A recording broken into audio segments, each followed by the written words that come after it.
ఆ నాయకుడు నిత్య అసంతృప్త నేతగా ముద్రపడ్డారు. లౌక్యం సంగతేమో గాని అనేక సార్లు వివాదాస్పద వ్యాఖ్యలు చేసి వార్తల్లో నిలిచారు. బయటకు వచ్చి మరి ఏం సాధిద్దాం అనుకున్నారో ఏమో తెలియదు గాని ఇప్పుడు మళ్లీ యూటర్న్ తీసుకోవడానికి రెడీ అయినట్లే కనిపిస్తున్నారు. ఆయన మళ్లీ వస్తే చేర్చుకునేందుకు ఆ పార్టీ కూడా రెడీగా ఉందట. ఇంతకు ఎవరా నేత, ఏంటా కథ?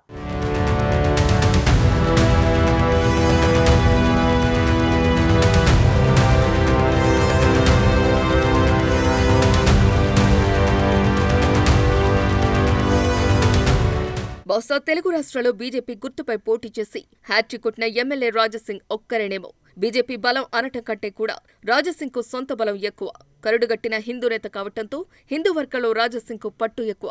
మజ్లిస్ పార్టీకి పట్టున గోషామహల్ నియోజకవర్గంలో 3 సార్లు గెలవటం అంటే ఆషామాషీ కాదు. అలాంటి నాయకుడు అనేకసార్లు పార్టీ నేతలపై బహిరంగ విమర్శలు చేసి పార్టీకి దూరమయ్యారు. నిజానికి రాజాసింగ్ బయటకు వెళ్లిపోయాక ఆయన కొత్త పార్టీ పెడతారని, లేదంటే శివసేన శాఖను తెలంగాణకు తెచ్చి అధ్యక్ష బాధ్యతలు స్వీకరిస్తారని ప్రచారం జరిగింది. కానీ తెలంగాణలో ప్రస్తుతం ఉన్న రాజకీయ పరిస్థితుల నేపథ్యంలో అలాంటి పరిస్థితి కనిపించడం లేదు. దీంతో తత్వం బోధపడి మళ్లీ పార్టీలోకి వచ్చేందుకు అడుగులు వేస్తున్నారని చర్చ మొదలైంది. త్వరలోనే ఆయన కాషాయ గూటికి చేరతారు అనే టాక్ వినిపిస్తోంది.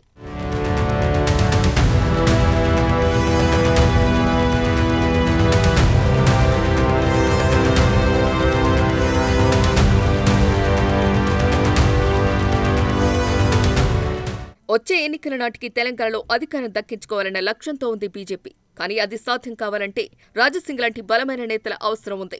మజ్లిస్ లాంటి పార్టీలను ధీటుగా ఎదుర్కోగల నేతగా రాజాసింగ్ కు పేరుంది.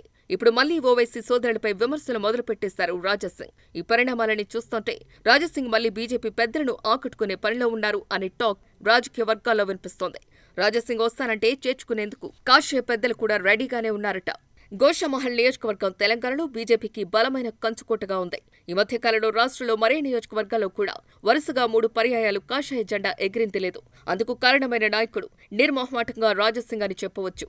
అలాంటి నాయకుడిని పార్టీ కూడా వదులుకునే పరిస్థితి కనిపించడం లేదు. పార్టీకి కూడా రాజాసింగ్ అవసరం చాలానే ఉంది. ముఖ్యంగా హైదరాబాద్ లాంటి నగరంలో రాజాసింగ్ లాంటి నేతలు చాలా పవర్ఫుల్. చిత్రమేంటంటే ఆయన సస్పెన్షన్ జరిగి చాలా కాలమైనా ఆయన సభ్యత్వం తొలగించాలని స్పీకర్కి బీజేపీ పెద్దలు ఇప్పటిదాకా లేఖ ఏది అధికారికంగా ఇవ్వలేదు. ఆయన బీజేపీ ఎమ్మెల్యేగానే అనధికారికంగా ఉంటున్నారు. ఆయన వాయిస్ కూడా అలాగే వినిపిస్తున్నారు. దాంతో ఆయన మీద బీజేపీ పెద్దలకు మనసు కరిగిందని అంటున్నారు. ఈ క్రమంలో ఆయన పార్టీ అధినాయకత్వం సస్పెన్షన్ ఎత్తివేసి తిరిగి పార్టీలోకి తీసుకునే అవకాశాలు ఉన్నాయని అంటున్నారు.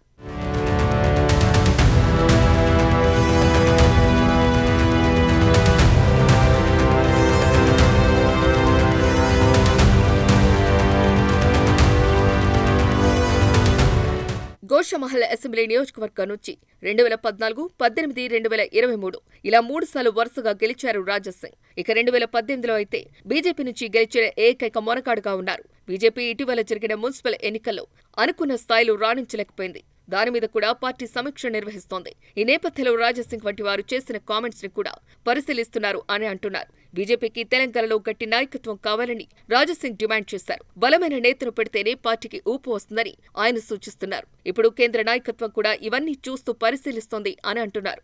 ఈ నేపథ్యంలో పార్టీ ఫిలాసఫీని నమ్ముకుంటూ వరుసగా గెలుస్తూ వస్తున్న రాజాసింగ్ లాంటి నేతలు పార్టీలో ఉండాల్సిందే అని అంటున్నారు. ఈ పరిస్థితులు అన్ని రాజాసింగ్ కు అనుకూలంగా మారుతున్నాయని అంటున్నారు. ఇక మజ్లిస్ నేతల మీద నేరుగా పదునైన విమర్శలు చేసే సత్తా కూడా రాజాసింగ్కే ఉందని అంటున్నారు. ఆయన ఏమాత్రం జంకు గొంకు లేకుండా చేస్తున్న విమర్శలు బీజేపీ నేతలకు బూస్టింగ్ ఇస్తున్నాయని చెబుతున్నారు. మొత్తానికి రాజాసింగ్ మీద సస్పెన్షన్ ఎత్తివేస్తూ ఒక కీలక ప్రకటన తొందరలోనే వస్తుందని ఆయన అనుచరులు అయితే నమ్మకంగా చెబుతున్నారు. అంతేకాదు రానున్న కాలంలో తెలంగాణ బీజేపీలో రాజాసింగ్ కు అధిక ప్రాధాన్యత దక్కుతుందని కూడా అంటున్నారు. చూడాలి మరి ఏం జరుగుతుందో అన్నది.